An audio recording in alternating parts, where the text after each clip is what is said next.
Pernah nggak Anda ngerasa kayaknya ada sesuatu yang lebih dalam dari sekedar rutinitas hidup sehari-hari? Nah, kali ini kita akan coba menjelajahi sebuah perjalanan batin yang luar biasa, yang dikenal dengan nama SHM. SHM ini singkatan ya, dari 3 tahapan. Sadar, hadir, dan menikmati. Tapi anggap ini bukan sekedar teori ya, ini lebih ke sebuah keadaan yang bisa dirasakan, sebuah kesadaran yang hidup di dalam diri kita masing-masing. Coba deh, kita mulai dengan pertanyaan ini. Gimana kalau Tuhan itu bukan cuma sesuatu yang kita yakini di kepala, tapi jadi sesuatu yang bisa kita rasakan kehadirannya secara langsung? Gimana kalau iman itu bisa, bertransformasi jadi sebuah pengalaman yang nyata, momen demi momen? Nah, ini dia nih, inti dari perjalanan yang akan kita jelajahi bareng-bareng. Oke, biar lebih terarah, ini dia peta perjalanan kita. Pertama, kita akan coba pahami dulu, apa sih sebenarnya kesadaran SHM itu? Terus kita akan masuk ke 3 langkah utamanya, membuka kesadaran, lalu menghapus jarak, dan puncaknya pengalaman puncak itu sendiri. Dan yang paling penting, di akhir kita akan bahas soal prakteknya, dan juga jebakan-jebakan yang perlu kita waspadai. Yuk, kita mulai. Oke, kita masuk ke bagian pertama, sebuah kesadaran bernama SAHM. Jadi, sebelum kita ngomongin langkah-langkahnya, kita perlu paham dulu ini sebenarnya perjalanan tentang apa sih? Fondasinya itu apa? Nah, ini yang penting banget untuk kita pahami di awal. SHM itu, dia bukan resep atau teknik. Bayanginya lebih kayak kita lagi nyetel frekuensi radio di dalam diri. Ini sebuah pergeseran. Pergeseran besar, dari yang tadinya cuma tahu soal Tuhan di pikiran, jadi benar-benar merasakan kehadirannya di dalam kesadaran kita. Setiap saat, dari momen ke momen. Setiap perjalanan kan pasti ada langkah pertamanya. Nah, dalam SHM ini, langkah fundamentalnya itu adalah sadar Allah. Anggap aja ini gerbang utamanya yang harus kita lewati untuk bisa memulai semuanya. Nah, ini dia 3 tahapannya. Sadar, hadir, terus menikmati. Ini tuh sebuah progresi yang alami ya. Jadi setiap tahap itu dibangun di atas tahap sebelumnya, yang membawa kita makin-makin dalam.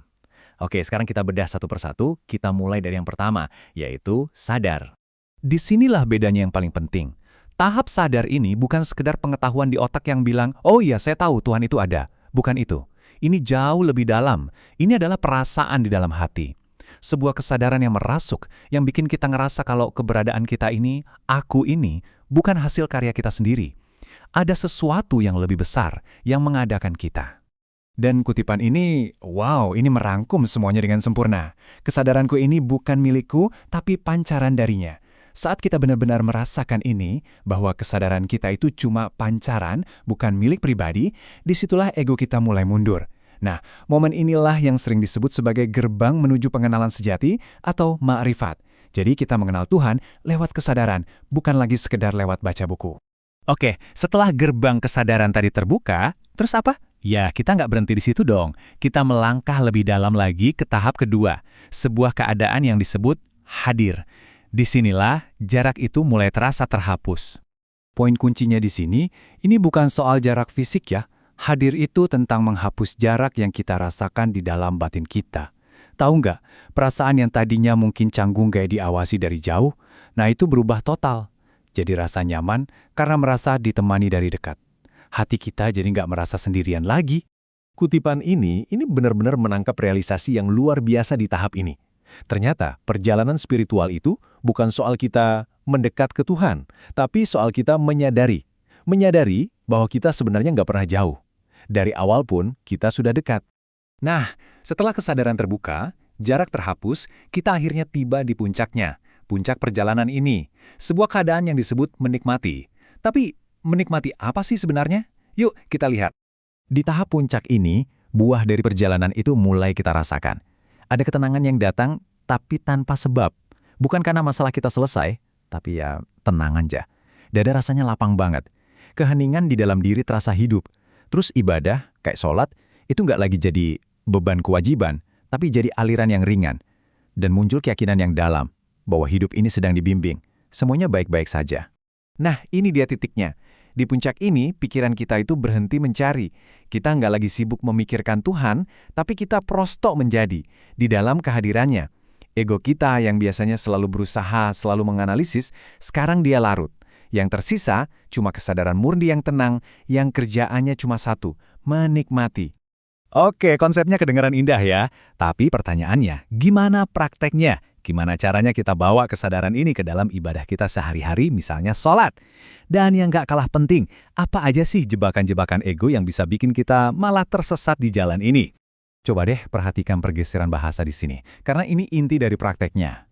Subjeknya itu bukan lagi aku.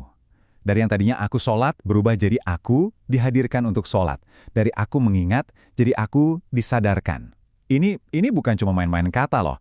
Ini adalah pergeseran fundamental dari merasa sebagai pelaku menjadi merasa sebagai penerima anugerah.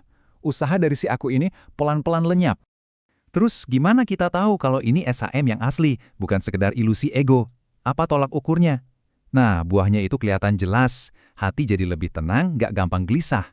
Tapi yang paling penting, gak ada sedikit pun perasaan superior, gak ada rasa sombong atau merasa lebih suci dari orang lain. Justru sebaliknya, kita jadi semakin tunduk sama Tuhan dan semakin lembut sama sesama manusia. Dan ini dia, rambu-rambu peringatannya yang harus banget kita perhatikan. Begitu muncul perasaan, wah aku sudah sampai nih di puncak, atau mulai percaya kalau kita sudah menyatu secara zat, atau bahkan mulai meremehkan ibadah formal kayak sholat. Hati-hati, waspadalah. Itu bukan SHM yang sejati, itu adalah ego yang lagi pakai topeng spiritual. Kutipan puitis ini rasanya merangkum seluruh perjalanan yang barusan kita bahas ya. Dari mulai, aku sadar engkau ada. Lanjut ke, aku sadar aku selalu di hadapanmu. Sampai akhirnya pencarian itu sendiri berhenti. Kenapa berhenti? Bukan karena menyerah, tapi karena yang dicari itu sudah terasa kehadirannya.